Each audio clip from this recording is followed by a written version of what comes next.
Millions of people were watching. The cameras were rolling, the bright lights shining, and the air in the room felt heavy.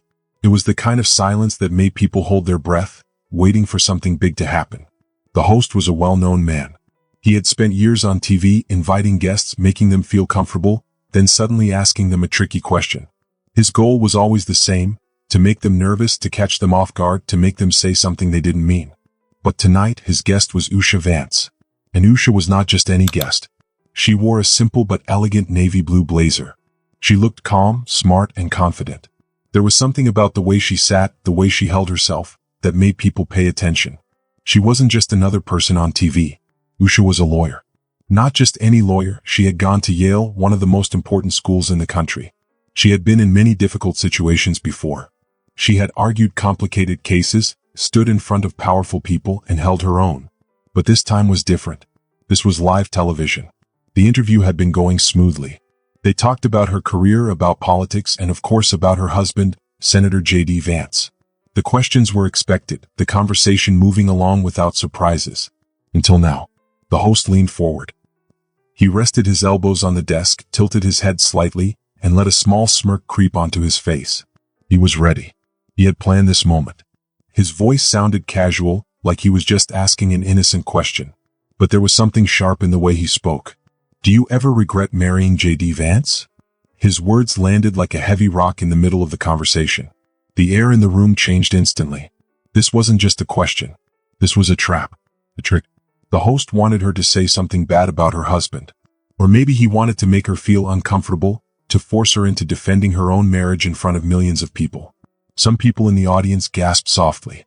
Others leaned forward in their seats, eager to see what would happen next. The cameras zoomed in, capturing every small reaction. The camera crew knew they had something big. Even the smallest change in expression could tell a story. And the host? He looked pleased with himself. He had asked the question in just the right way. It sounded harmless, but it carried a hidden challenge. He had done this before. Many times. He had seen other politicians' wives struggle with similar questions. Maybe they would stutter. Maybe they would laugh awkwardly. Maybe they would hesitate for just a second too long. Any of those reactions would be enough for him. But Usha didn't stutter. She didn't fumble. And she definitely didn't laugh nervously. Instead, she stayed quiet. The silence grew thick. The audience shifted in their seats. The host watched her closely, waiting for her to show any sign of nervousness. But she didn't. She simply smiled. A slow, calm smile. The host's smirk faded just a little. Something was wrong. He had expected her to rush to answer. To deny the question quickly. To show some reaction, anything he could use. But she didn't. She took her time. Now the audience didn't know what to do. Should they move? Should they stay still? Live TV had a way of making even short pauses feel long. And right now this pause felt like forever.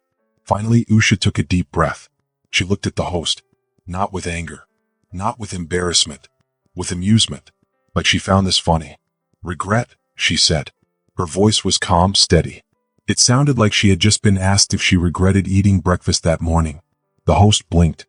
He had expected her to act differently. Maybe laugh awkwardly. Maybe try to change the subject. But she wasn't doing any of that. She crossed her legs, adjusted her chair slightly, then spoke again. "You know," she said, tilting her head just a little, "I always find these kinds of questions interesting." She wasn't just answering. She was making a point. The host opened his mouth slightly, maybe to interrupt her. But she wasn't finished.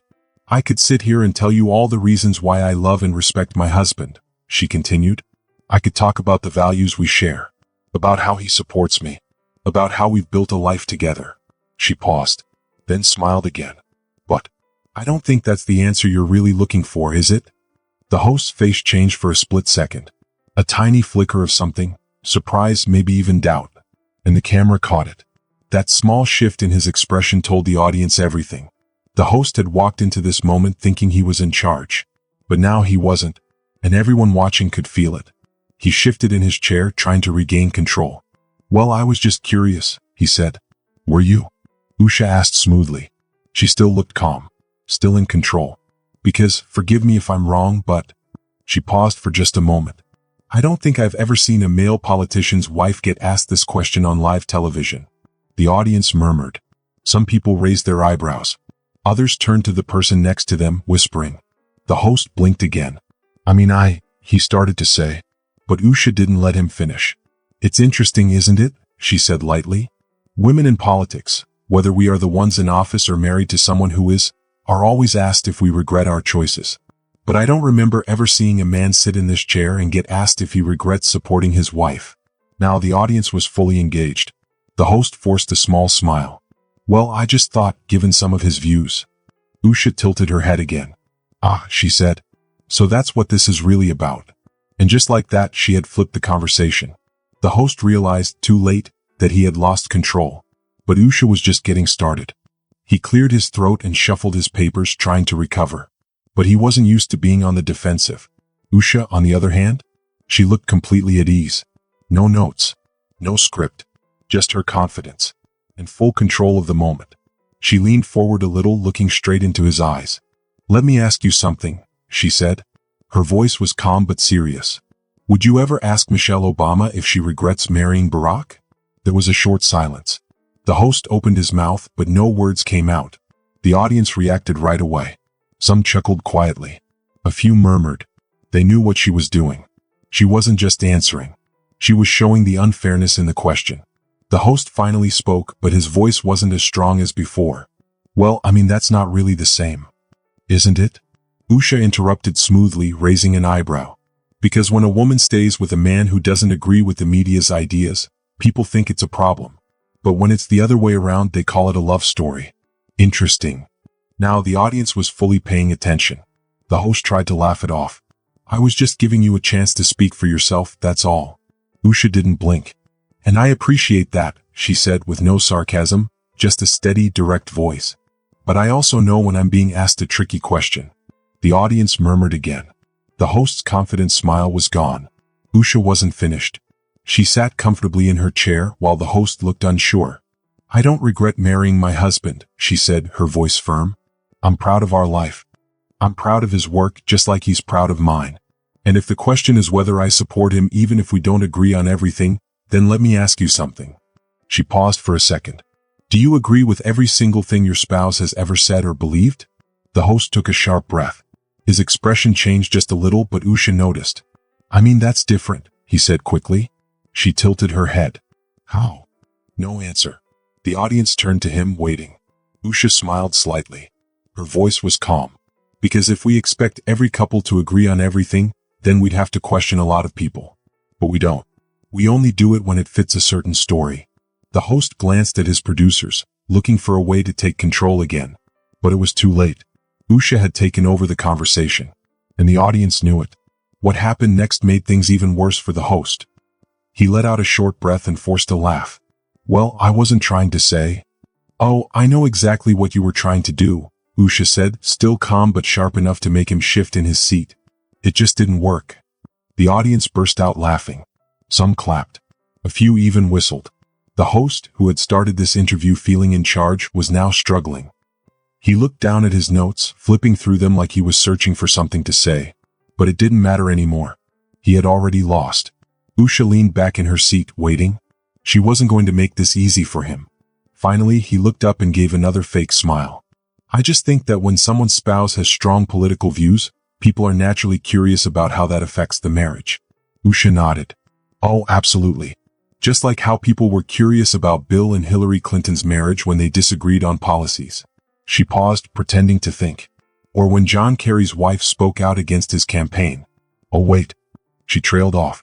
Nobody actually asked them those questions, did they? The audience laughed again. The host's smile grew tighter. Look, he said, sounding frustrated. I was just asking a question. And I answered it, Usha said smoothly. The problem is you didn't get the answer you wanted. The audience reacted with a loud, oh.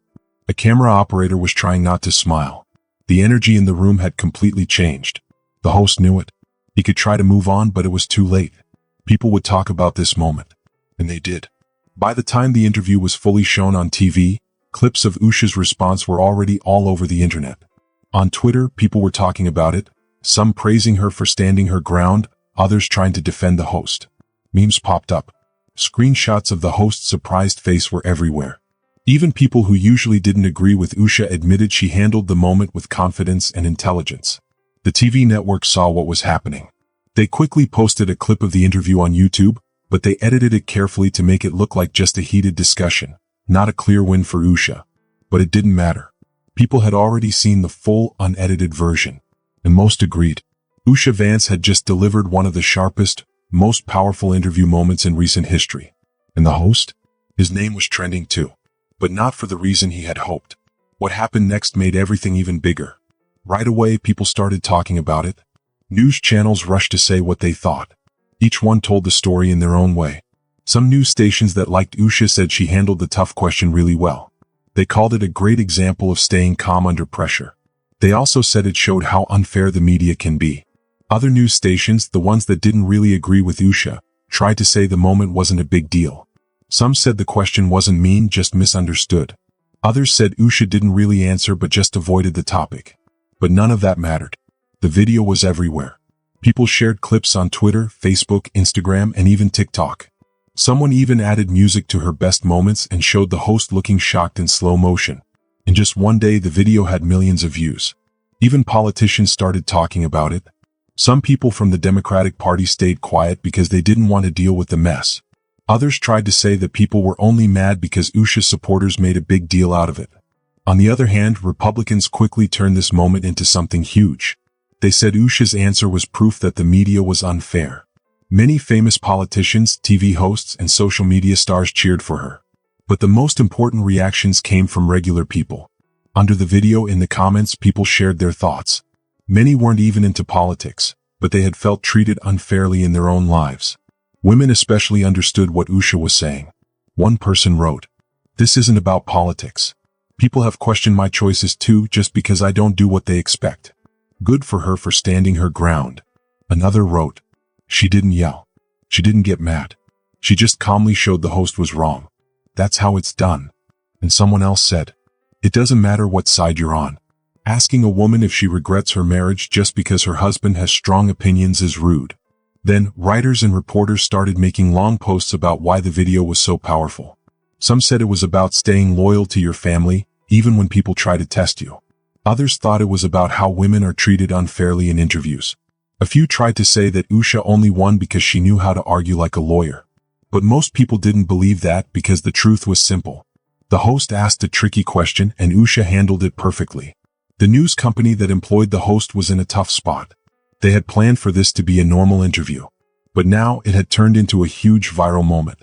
They tried to fix the situation. The host put out a statement saying the question wasn't unfair. But nobody believed that. Because the truth was Usha didn't just get through the interview, she completely turned it around. And the conversation wasn't stopping anytime soon. But beyond all the news reports and social media posts, something bigger was happening. Something more important than politics.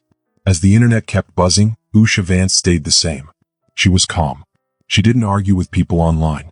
She didn't try to make the moment bigger. She had already said what she needed to say and that was enough. But the reason the video spread so fast wasn't because it was a big fight. It was because it showed something real. People saw themselves in that moment. It wasn't just about Usha and the host. It was about how people, especially women, are always asked to explain their choices. If a woman works a lot, people ask if she feels bad for not being home more. If a woman stays home to take care of her kids, people ask if she wishes she had a job. If a woman marries a man with strong opinions, people question her marriage. It was unfair and now everyone could see it.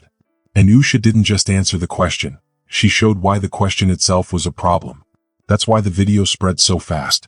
Not because it was a fight. Not because it was political. But because it was a moment of truth. Sometimes the best way to respond isn't to argue or yell. It's to stay calm and make people think. That's what Usha did. And in the end, the host's plan to put her in a tough spot failed completely. But this was never really about the host. It was about something bigger. It was about how we treat people when we think they have to explain their choices to us. Maybe this was a lesson for everyone. Because if there's one thing to learn from this, it's this. Being confident doesn't mean being the loudest person in the room.